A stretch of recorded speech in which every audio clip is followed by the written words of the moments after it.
ayah atau suami. Manjakanlah istrimu dikala hamil. Gitu. Manjakanlah istrimu dikala hamil, tapi mentang-mentang yang cewek nanti kalau hamil jangan minta yang aneh-aneh. Gitu. Jadi manjakanlah istrimu yang sedang hamil. Itu yang pertama. Yang kedua, tirakatlah sering puasa. Syukur-syukur puasa selama hamilnya sampai lahirnya. Nah, 9 bulan puasa. Dan perbanyak ibadah dan zikrullah dan tadarus Quran, dan perbanyaklah sedekah.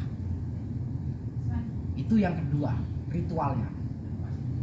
Nah, bisa dipraktekkan anak pertama dan anak kedua bisa dibedakan. Yang anak pertama misalnya tidak menggunakan ritual seperti itu, yang anak kedua menggunakan ritual seperti itu, sholat malam, sunnah, wajib, fardu, zikir, tadarus Quran, ritual seperti itu, sedekah dan lain-lainnya. Itu saya menganggap ritual ya, ritual kerohanian. Yang kedua itu, coba yang anak pertama tidak melakukan ritual itu, yang anak kedua melakukan ritual itu, pasti jauh sekali hasilnya berbeda anak itu. Dikala masih anak itu dilakukan yang bermanfaat, itu yang ada dampaknya adalah seorang ayah, bukan ibu. Ibu nggak ngaruh, ibu nggak penting, ya nggak penting. Seorang ibu itu nggak ada gunanya dikala masih hamil. Yang berguna adalah seorang ayah, tugasnya. Tapi dikala anak itu sudah lahir, berubah. Yang berguna, yang penting adalah seorang ibu, bukan ayahnya. Ayahnya tidak ada gunanya. Gitu. Yang artinya dikala anak lahir itu yang tirakat, yang mati-matian ibadah itu harus ibu. Gitu. Tapi ingat, kalau ada anak yang bandel dan ngeyel dan sebagainya, salahkan seorang ayah. Kalian ayah-ayah semua. Itu yang wajib disalahkan.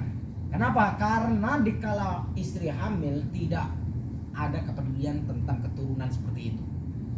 Kalau pengen punya anak laki-laki, miringnya nganan. Kalau anak perempuan, miringnya ngiri. Dan kalau pengen anak laki-laki, ya posisi tidurnya setelah misalkan lagi jima, habis jima, selesai jima atau berhubungan intim, ya kalau pengen punya anak laki-laki, si istri ini harus tidur di kanannya suami. Kalau pengen anak perempuan, si istri tidur di kirinya suami. Terus ini fikih ya, fikih itu agak jorok, agak porno ya, tapi harus terbuka. Jadi dikala membuat lagi proses buat ya, kerja bakti, nah jam malam, dan di situ posisinya kalau pengen anak laki-laki miring ke kanan, kalau anak perempuan miring ke kiri, yang dimiringin si istri, ya paham ya di situ ya, jangan nyengir doang, harus paham di situ. Ini fikih gitu, itu bisa dipraktekkan. Kalau itu salah, salahkan Kiai Musonef atau alim ulama yang mengarang kitab itu, karena saya mengikuti yang saya ceritakan sesuai kitab gitu. Dan saya mempraktekkan itu benar. Anak saya laki-laki, dan anak saya alhamdulillah Asmaul Husna pun kepal, baru usia 2,5 tahun itu. Cuman aktif anak saya itu, nggak ada yang ditakutin juga, aktif. Dan di situ apa ya? Karena anak saya waktu hamil itu saya manjakan istri saya, apapun saya turutin, apapun.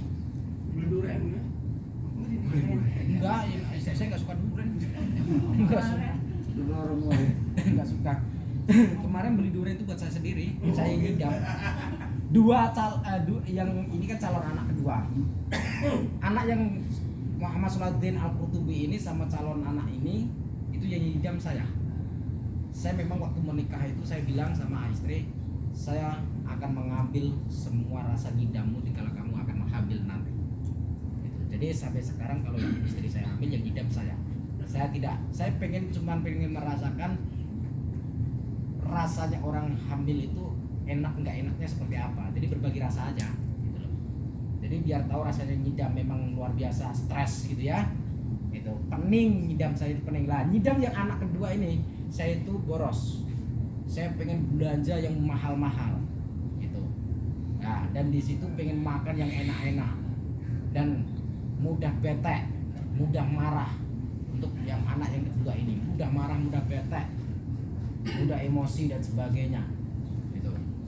Dan apa ya, tirakatnya agak kurang berbeda sama anak yang kedua gitu. Terus kalau istri saya sikapnya berbeda dari anak pertama sama anak yang kedua ini. Kalau waktu Sholawuddin Al-Qurtubi ini, dulu istri saya pengennya keluar rumah terus. Waktu hamil baru berapa bulan ya itu, 4 bulan kalau nggak salah, ngajakin saya naik sampai ke pucuknya Candi Borobudur gitu, sampai kayak gitu. Habis itu ziarah Wali Songo, kan capek. Semua keluarga saya ketakutan kalau ke kuburan gitu. Istri saya sebetulnya juga ketakutan, tapi saya bilang enggak, ke kuburan pikir lagi, gratis kok kan gitu. Nah enggak, alhamdulillah istri saya kuat sekali. Setelah lahir dapat sekitar berapa hari, saya ajak ziarah anak saya. Setiap makamnya wali saya tidurkan di pinggir makam. Mbahmu, mbah ini cucumu, saya bilang gitu kan, nengokin lah kayak gitu. Jadi orang itu pada lihat peziarah itu, pada lihat masih kecil, masih bayi diajak ke ziarah dan sebagainya, pada ketakutan kalau sawanan atau apa gitu kan. Saya nggak percaya dengan sawanan, saya nggak percaya dengan setan, orang saya setan kok kan gitu. Mas ini mas, nih